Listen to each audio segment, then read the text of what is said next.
Everybody cross your arms like this.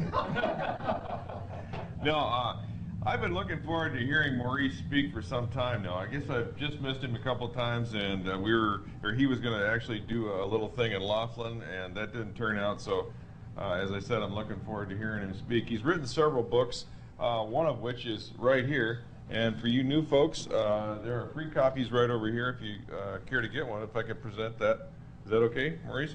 Okay. This is one of them. He's written another one. He's got a third one coming out.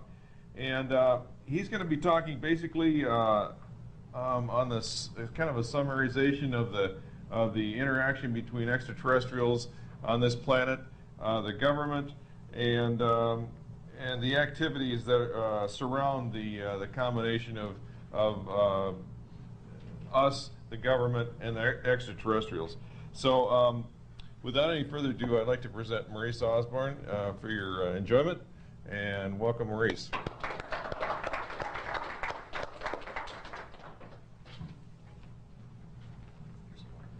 Thank you. Good evening. I'm Maurice Osborne. I guess you knew that. I'm going to be providing you with a presentation of a summary of secret events that have happened in this country involving extraterrestrial visitation. Now, I'm going to tell you right now that this information you're going to find to be very shocking and disturbing. And because you're also going to find it to be unbelievable, I want you to verify the validity of what I'm telling you yourself through the library and on the internet. When you go to the beginning of the nonfiction section of your library, you will find a whole host of books on this subject matter right after the computer books in section 001. And when you go on the internet, you'll find a wealth of information at website www.majesticdocuments.com. In addition, I am also providing free copies of my latest book, Alien Security, and it has an extensive reference section on the back of the book. Now, I'm going to be throwing a whole lot of information at you folks, and I suspect you'll probably have one or two questions. So you may want to take notes and write down your questions as you think of them. And I'll be happy to answer all questions at the end of the lecture. But please don't interrupt me in the middle of the lecture or I'll screw this up for sure. I don't want to do that. Okay. Now the plan is, there is a plan.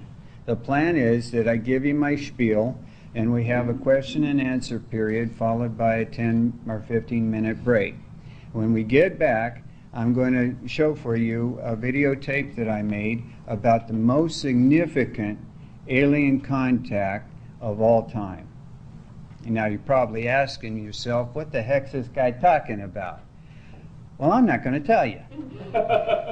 Hey, I got to do something to keep you from walking out on me here. So keep you in suspense. All right, let's begin.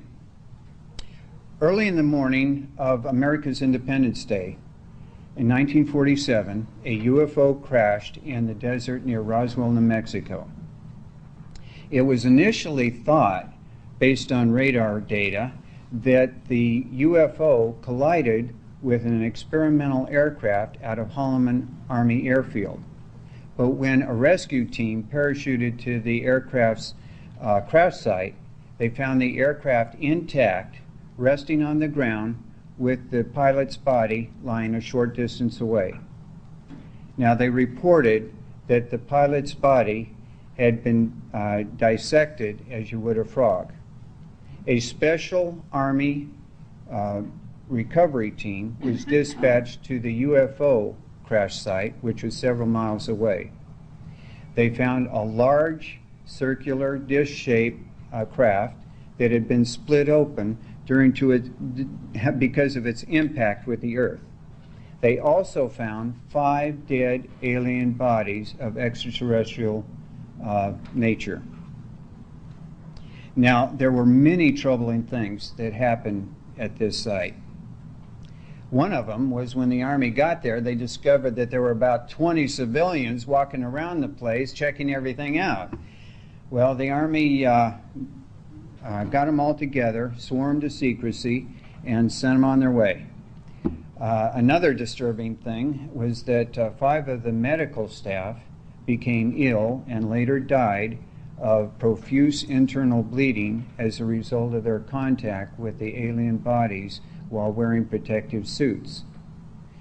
Also, several members of the security detail suffered nervous breakdowns, and one even committed suicide. But the most disturbing thing of all was that they found the human body parts of that experimental aircraft pilot inside the craft. Well, the Army recovered the craft and all of the dead alien bodies and hid everything away.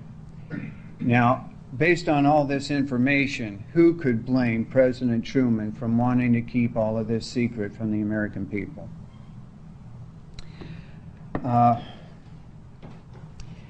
At Roswell Army Airfield, which is near there, they stored a great deal of the debris from this crash site. And the base commander was very concerned that the civilians that were at the crash site might talk to some of the reporters in the area, and that he would have to answer the questions from the reporters himself about what these civilians were saying. So what he did was he brought in his public relations officer. It was Lieutenant Hout, and he told him about the recovered UFO, and he told him to go and write up a public, what do they call that, a press release. And so all of a sudden this Lieutenant Hout realizes that he's about to write a press release of the most significant news story of all time. So he dutifully sits down in his office, writes the press release, and then goes out and hand delivers copies of it to all the newspapers and radio stations in the area.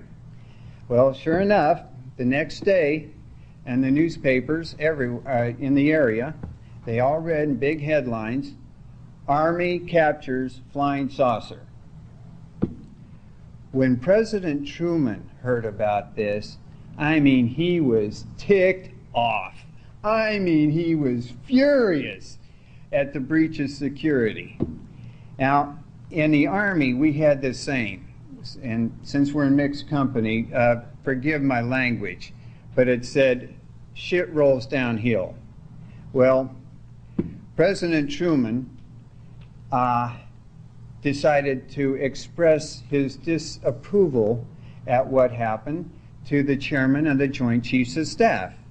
And the chairman likewise expressed his disapproval to the general that was responsible for the area in question. And of course, that general expressed his disapproval to the base commander. And you can imagine what happened to poor Lieutenant Howe. The base commander was ordered to go on an extended leave of absence. And all of the debris from the UFO was shipped to Texas, where the general's headquarters were. And the general went ahead and provided a press conference and told everybody in the news media that what the Army actually recovered was a crashed weather balloon. Well, the news media bought it, and in order to reinforce this, all of the people that had any knowledge about the crash site were rounded up and were either intimidated, coerced, paid off, or terminated in order to keep everything quiet. And it was very successful for many, many years. But I'm digressing here. The thing is that they performed autopsies on these dead alien bodies. They were essentially